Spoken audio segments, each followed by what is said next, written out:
The housing market is crashing, right? If you've been considering buying a home in Maryland in 2022, the news has probably made you second guess that decision. And with all the doom and gloom that they're spouting out there, is it really a good idea to wait until 2023 to buy your first or next home? Well, let's talk about it. It really all depends on just a few key factors. And before we start, I have to tell you that I am a licensed realtor here in the state of Maryland. And with that said, I am not making this video to convince you to buy real estate. It very well may not be the right time for you to buy a house in Maryland. So it really all depends on how these key factors apply to your unique situation. So let's get started. The first key factor we have to talk about is the mortgage interest rates and home prices. It's no secret that right now interest rates are on the rise. It's the big talk of the town, and we've been talking for the past 2 years about how prices have been going up. So how does that affect you and your situation? Well, it all comes down to a monthly mortgage payment.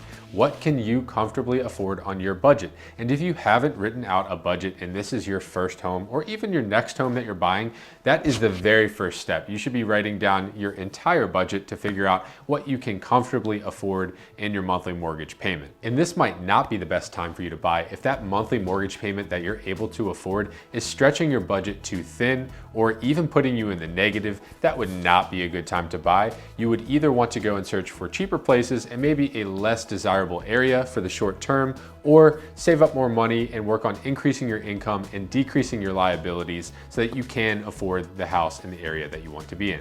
But if the payment does work for you and your budget in the area where you want to live, and the only thing holding you back is the prices and interest rates, and you're thinking that maybe one of the two will drop, well, here's some things to consider about that.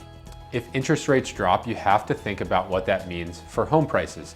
With inventory still really low, if the interest rates drop back down, buyer demand is going to go back through the roof, which means home prices are going to do the same thing. So waiting for interest rates to drop is just waiting for home prices to rise. So is that really worth it? And if home prices drop considerably to the point that you think you're getting a deal next year, you have to think about what that means. That means that the interest rates have risen so considerably to drive the market down that your interest payments over the life of the loan are going to crush what you've saved in that short term. So it's still not worth it. And the next factor to consider when you're deciding whether or not to buy in 2022 or 2023 is your personal and financial goals. After all, real estate is an investment. So if you're buying real estate this year with the long term in mind, I mean 10, 20, 30 years down the road in mind, it is a great time for you to buy. If you're buying right now thinking that you can flip it for a quick profit in a couple of years, I wouldn't recommend that. Speculating on the short term, just like on stocks, is very risky.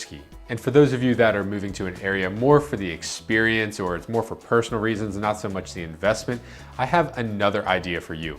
I think it's a really good idea to consider house hacking. And house hacking is when you buy a primary residence and rent out either rooms in the house, or you buy a duplex and you rent out an extra side of the house to either pay your mortgage payment or take a lot of the mortgage burden off of you. And then after living there for at least a year, you move out and rent out all of the rooms or both sides of the unit, and you end up making money. Now, this is what a lot of investors do. And even if you're more focused on the personal reasons to move to a place, you can actually turn it into an investment when you decide to move to the next.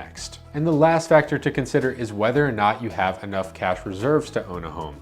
Now, when you're renting, the landlord pays for things that go wrong with the home. If the water heater goes, the landlord pays for that. But when you own a home, that cost is all on you. So I recommend having significant cash reserves set aside just for the issues that could go wrong with your home. This is not talking about reserves for if your car breaks down or anything else. This is just for your home. And I'd say $20,000 is about the amount you should have minimum set aside for repairing items in your home. So if you don't have that, you might want to wait until you can build that up. And if you do have that or more, it could be a good time for you to buy. You are financially prepared for the things that come along with actually owning the home. So let me know in the comments below which factor you think is most important when considering buying this year or next. And if you're considering buying or selling or moving within Maryland, I'm happy to help you. My information is listed below. I help buyers and sellers all over the state of Maryland. And as always, if you like this video, make sure to like and subscribe